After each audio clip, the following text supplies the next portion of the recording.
In many of our videos, we return to quantum mechanics again and again, and almost every time we encounter one fundamental idea, the Heisenberg Uncertainty Principle. That's no accident. The uncertainty principle isn't just another rule of quantum theory, it is the foundation on which the entire quantum world is built. Most of the strange phenomena we talk about, virtual particles flashing into existence, quantum tunneling, entanglement, even the reason electrons don't collapse into the atomic nucleus, all of them ultimately trace back to this single principle. But to understand quantum mechanics at all, you must first understand the uncertainty principle itself. And as experience shows, this concept is widely misunderstood even among people who love physics. So let's begin with its precise formulation. The uncertainty principle says that certain properties of a quantum system cannot be known with perfect accuracy at the same time. The most well-known pair is position and momentum, or more precisely, a particle's coordinate along an axis and the projection of its momentum onto that axis. According to Heisenberg,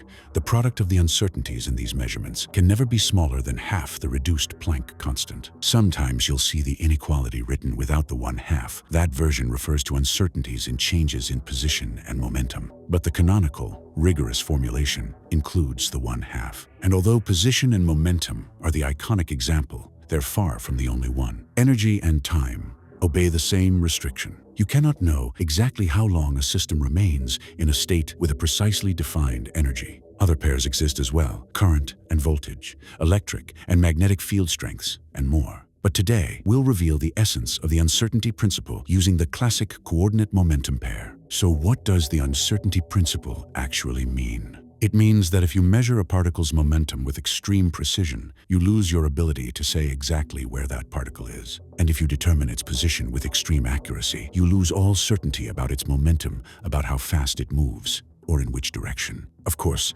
every individual measurement still gives a definite number. You will always obtain a position and a momentum. But repeat the same measurement under identical conditions, and the results will vary. Not because the particle changed, not because your instrument failed, but because, in the quantum world, these values simply do not exist in definite form before they are measured. Why is this so hard for us to grasp? Because the explanation sounds too familiar. In school, we're taught that every measurement has an error. Rulers aren't perfect, scales fluctuate, thermometers drift. We're used to the idea that results change because our tools are imperfect. And because this is such an ordinary part of life, there is a strong temptation to explain the uncertainty principle in the same way as if nature has exact values and our instruments are just too clumsy to reveal them. But that temptation is misleading. The uncertainty principle is not a limitation of our technology. It is a property of reality itself. Sometimes, even reputable scientific books describe the uncertainty principle as if it were merely a problem of measurement.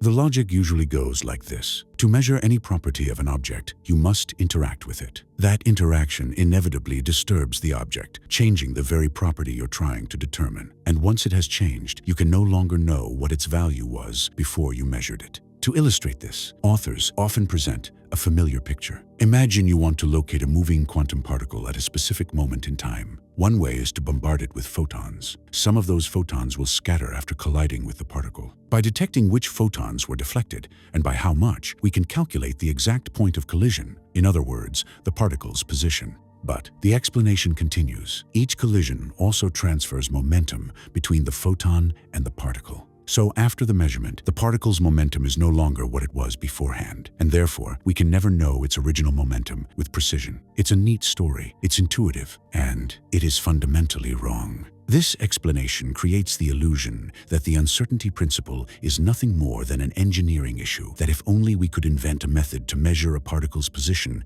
without disturbing its momentum, or its momentum without disturbing its position, then we could defeat the uncertainty principle entirely. But we can't. No matter how gentle or clever our instruments become, no matter what methods we design, we will never be able to determine both the position and the momentum of a particle with perfect precision at the same time. The measurement problem interpretation paints a very specific picture. A particle with all its properties sharply defined, neatly recorded somewhere inside it, like a cosmic ledger of exact values for every parameter. And the only reason we can't read this information is because we are clumsy beings with imperfect tools. But the real world is far more strange and far more fascinating. According to the modern Copenhagen interpretation of quantum mechanics, a particle's properties are not merely unknown before measurement, they are undefined. They do not exist as precise values at all. Before measuring a particle, the only thing we can meaningfully talk about is the probability of obtaining certain results when we eventually perform that measurement. That's it. There are no hidden numbers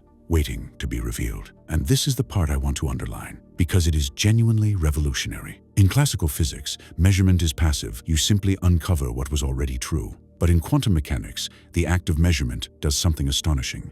It creates the value. The specific result you observe does not pre-exist the measurement. It comes into being through the measurement process itself. Before that moment, the answer quite literally is not there. When we measure a quantum system, we are not retrieving information the universe has been storing all along. We are asking a question to which the universe itself does not yet know the answer. And each time we perform a measurement, the universe invents an answer on the spot, following the internal rules encoded in what we call the laws of physics. And among these rules is a curious prohibition. The universe simply refuses to provide perfectly precise answers to certain questions at the same time. But here we need an important clarification. When physicists talk about measurement or observation in quantum mechanics, they do not mean a scientist standing in a lab coat writing numbers in a notebook. In the quantum world, a measurement is any interaction that leaves a detectable imprint in the macroscopic world. The observer doesn't have to be a human or even alive. Anything that records information counts. A wall illuminated by sunlight is an observer for the photons striking it. The frost on a cold window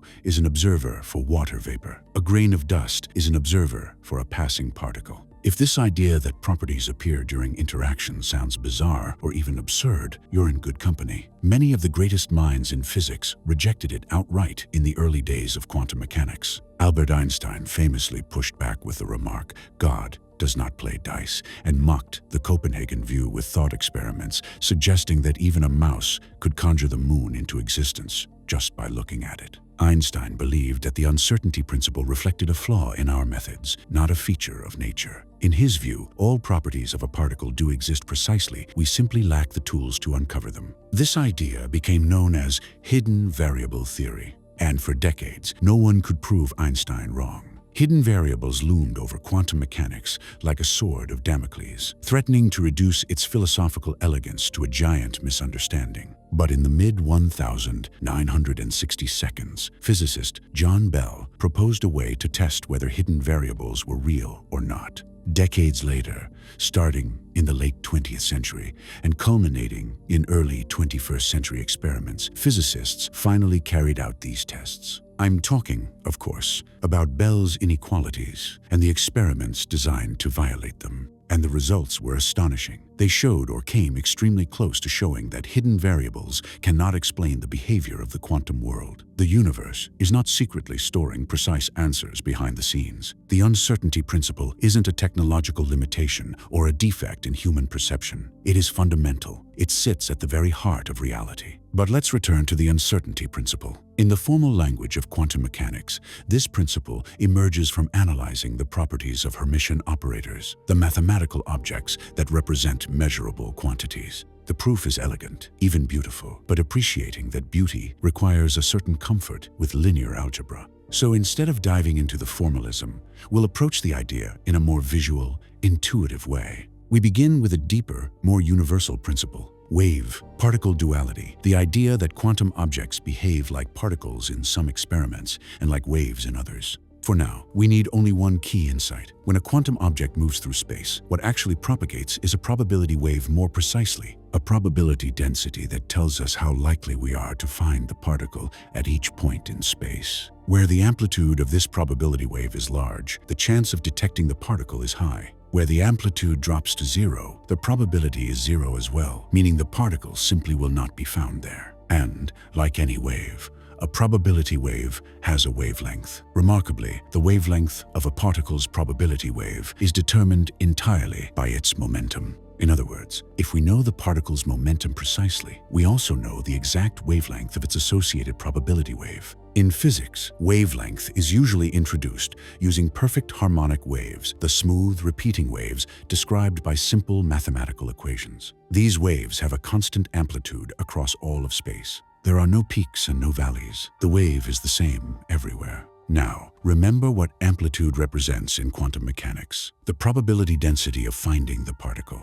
So, a perfectly harmonic probability wave means something very specific. The particle is equally likely to be found anywhere in space. It has no preferred location. It is not somewhere. It is everywhere, with equal probability. So, if you have a quantum object described by a pure harmonic wave, you know its momentum exactly because the wavelength is precisely defined. But you know nothing about its position, because the probability distribution is uniform across all of space. And this is where the uncertainty principle begins to reveal itself not as a flaw in our instruments, but as an unavoidable consequence of the wave nature of quantum objects. However, real particles do occupy specific regions of space. There are places where the probability of finding them is high, others where it is low, and some where it is essentially zero. A particle isn't smeared evenly across the entire universe. That means a perfect harmonic wave with constant amplitude everywhere cannot describe a real particle. So the question becomes, within the framework of wave-particle duality, how do we turn an ideal, infinitely spread out harmonic wave into something that resembles a localized particle?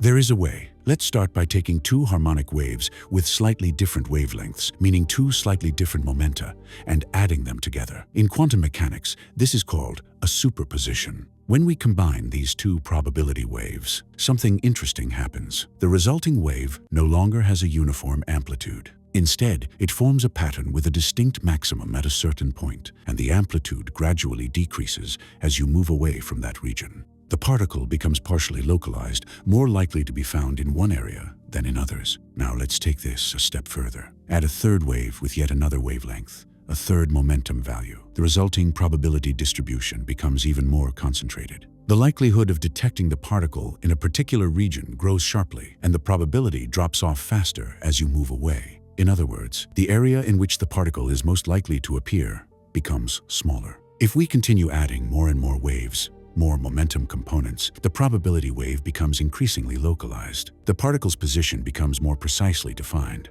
but this precision comes at a cost. The structure of the wave becomes more complex. It no longer corresponds to a single, clean wavelength, meaning it no longer represents a particle with a single, well-defined momentum. Instead, it becomes a rich superposition of many waves with different wavelengths, each corresponding to a different momentum. Of course, when we finally perform a measurement, we always obtain a single value for the particle's position and a single value for its momentum.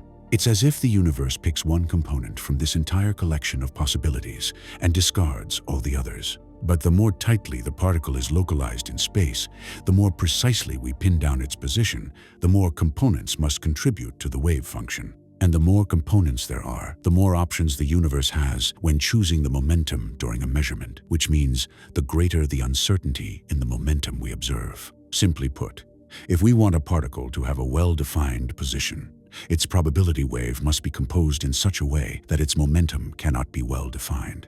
A sharply localized particle in space must, by its very nature, have a wide spread of possible momenta. And that is the heart of the uncertainty principle. Not a flaw in measurement, not a technical problem, but a direct consequence of the wave structure of reality itself. So, this becomes one of the rules the universe follows when answering our questions we pose through the act of measurement. And again, when I use the word measurement, I'm speaking in the abstract. A perfectly precise measurement is impossible, even in principle. But even if such a measurement were possible, it still wouldn't allow us to extract fully defined values for both position and momentum at the same time. Not because the universe hides this information from us behind some clever mechanism, but because such information simply does not exist in a single, sharp form. The particle itself is built so that these properties only exist within certain ranges. And if we had the full mathematical machinery here, and we distilled all these ideas into formal equations,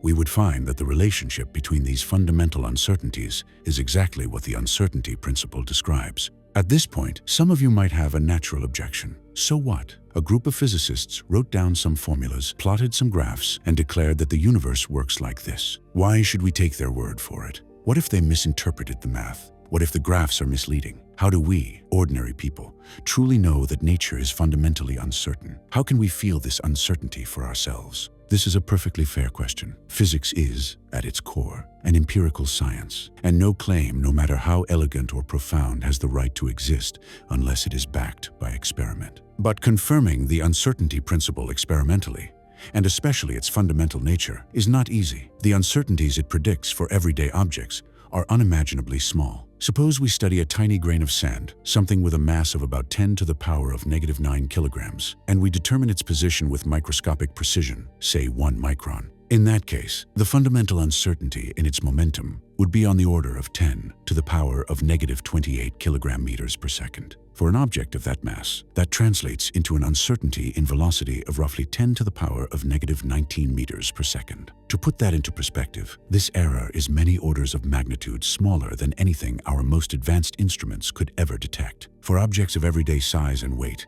the uncertainty principle is not just subtle, it's utterly invisible. It's only when we descend to the subatomic world, to distances around 10 to the power of -10 meters or smaller, and masses around 10 to the power of -25 kilograms, that the effects of the uncertainty principle begin to dominate. But we can't easily grab an electron and measure its position to arbitrary precision.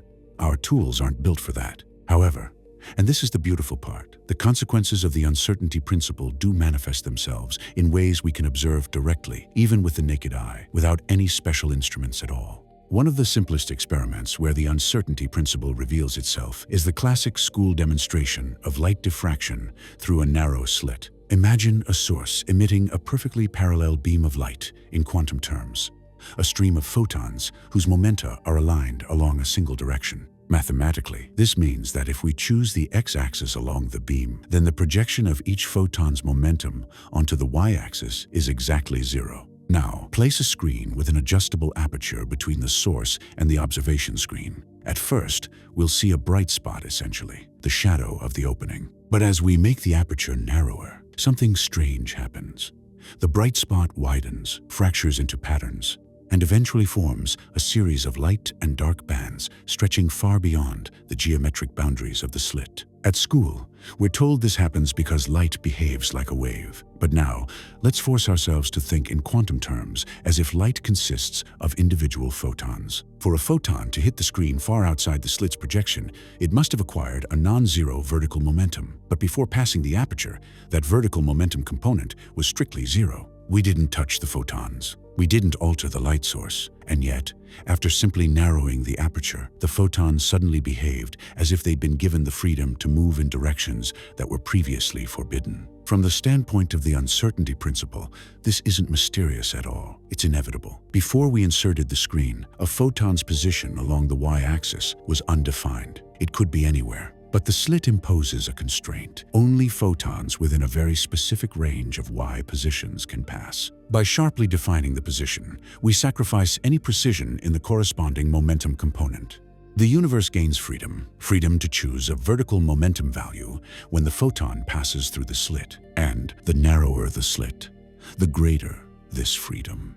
When the opening is large compared to the wavelength, this effect is negligible. But as it shrinks, the uncertainty in vertical momentum grows and the diffraction pattern blooms into view. Some might object, but diffraction can be completely explained using classical wave optics. Why invoke quantum mechanics at all? And yes, wave optics describes the pattern perfectly. But in this discussion, we treated light as particles, not waves. In that picture, diffraction becomes nearly impossible to explain without the uncertainty principle. And here is the twist. The same diffraction patterns appear when we send electrons through a slit, or protons, or neutrons, or even entire molecules. These are not waves in the classical sense, yet they behave as if they are. Their wave-like behavior forces us to accept the uncertainty principle. Earlier, we derived the uncertainty principle from wave-particle duality. Now we see that the principle, in turn, explains phenomena like diffraction that seem to contradict the idea of particles altogether. The more we explore the quantum world, the more we find the uncertainty principle lurking behind the scenes. It explains tunneling. It explains atomic stability. It explains why electrons don't collapse into nuclei. And it plays a central role in the brilliant experiments of Aspect, Clauser, Zeilinger, and many others' experiments testing Bell's inequalities.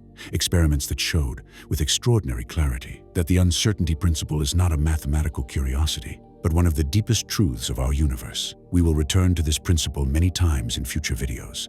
It is impossible to explore quantum mechanics without it. And now, I hope, we can discuss it in a shared language, one that captures both its mathematical elegance and its profound philosophical implications. That's all for today. Take care, dear friends, and we'll see you again on the channel.